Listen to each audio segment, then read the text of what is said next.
Hello and welcome to Wrestling in 1990, Episode 8. I'm the Maritime Warrior, and today's topic, All Japan Women's Pro Wrestling. If you are not familiar with All Japan Women's Pro Wrestling, in the 1990s, AJW is the best women's wrestling you will ever see ever. Now that is my opinion. A lot of the big names from AJW in the 1990s, we will be covering here in 1990. So let's get this started. Here are the champions going into 1990. The WWWA World Championship is vacant. The WWWA Tag Team Champions are Aja Kong and Grizzly Iwamoto. The All-Pacific Champion is Norio Tateno. The AJW Champion is Manami Toyota. The AJW Junior Champion is Mima Shimoda. The IWA World Women's Champion is Medusa McChelly.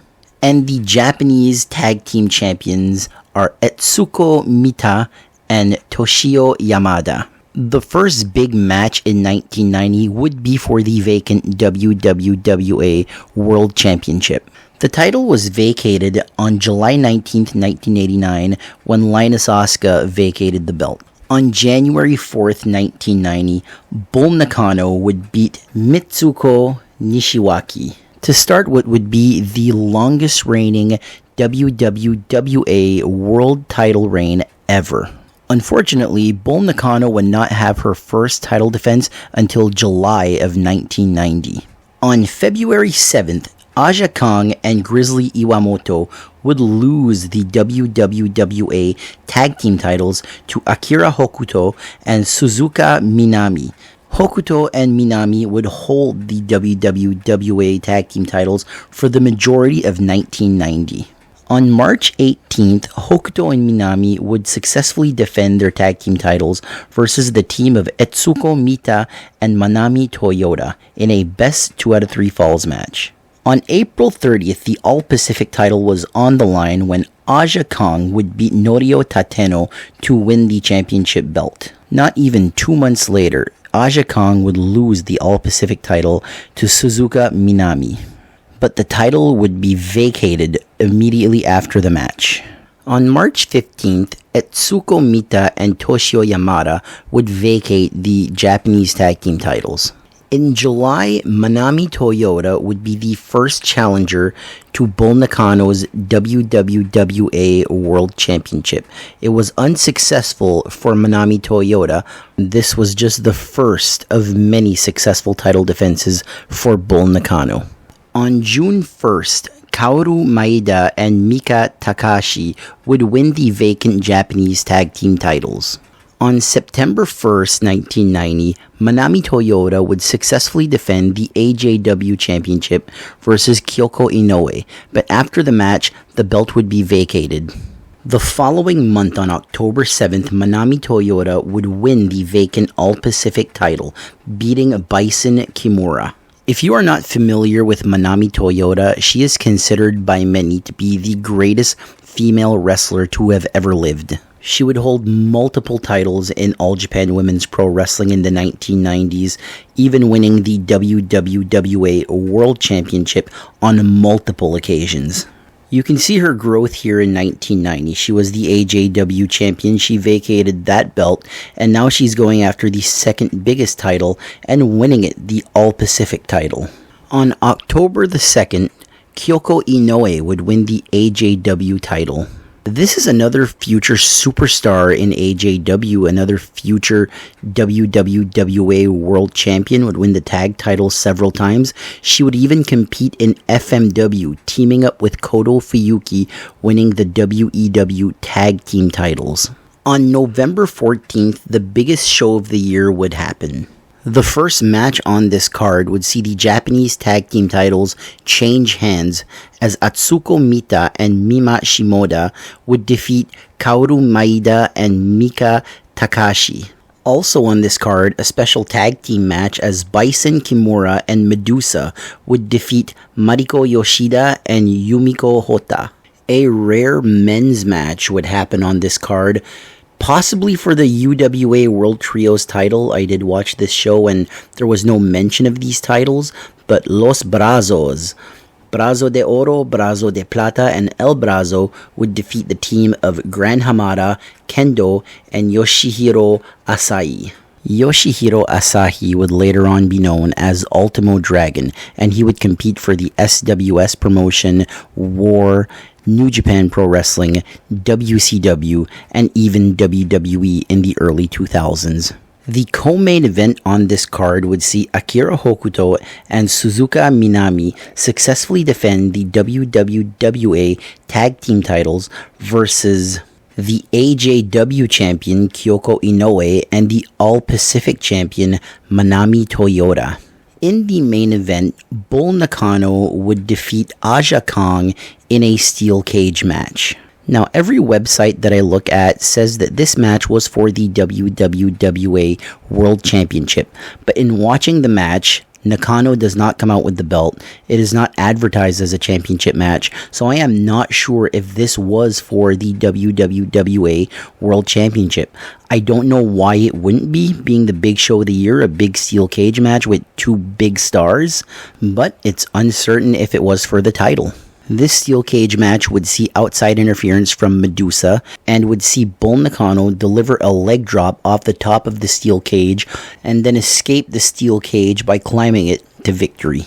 These early matches of Aja Kong versus Bull Nakano was really setting up Aja Kong as the future ace of All Japan Women's Pro Wrestling. It would take a while, but Aja Kong would be the lady to dethrone Bull Nakano, ending her 1,057-day reign as WWWA World Champion. Aja Kong would start her own long reign as WWWA World Champion, holding the title for 850 days. She would win the title for a second time, not holding it as long, but making her a name in women's wrestling. Bull Nakano's next title defense would happen on December 1st as Bull Nakano would successfully defend the WWWA World Championship versus Akira Hokuto. Akira Hokuto, another one of these legendary women's wrestlers from the 1990s, probably most famous now for being Kensuke Suzuki's wife.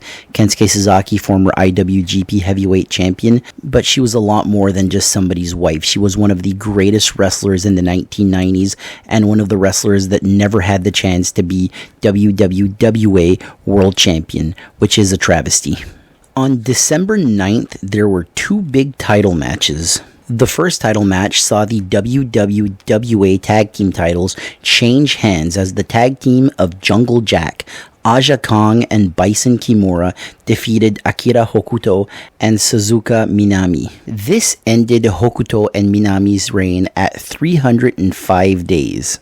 Aja Kong and Bison Kimura would only hold the titles for 33 days, vacating the titles on January 11th, 1991. The other title match on this card was Bull Nakano's final WWWA World title defense for 1990. She would defend the title versus AJW champion Kyoko Inoue. Like I said earlier, Bull Nakano would go down as the longest reigning WWWA World Champion in All Japan Women's Pro Wrestling history, holding the title for 1,057 days. By the end of the 1990s, Bull Nakano would be retired from professional wrestling. She would continue to leave her mark in the 90s though, going to the WWF, winning the WWF Women's title from Alundra Blaze, who wrestled in Japan as Medusa. She would also be crowned the first ever CMLL World Women's Champion in 1992.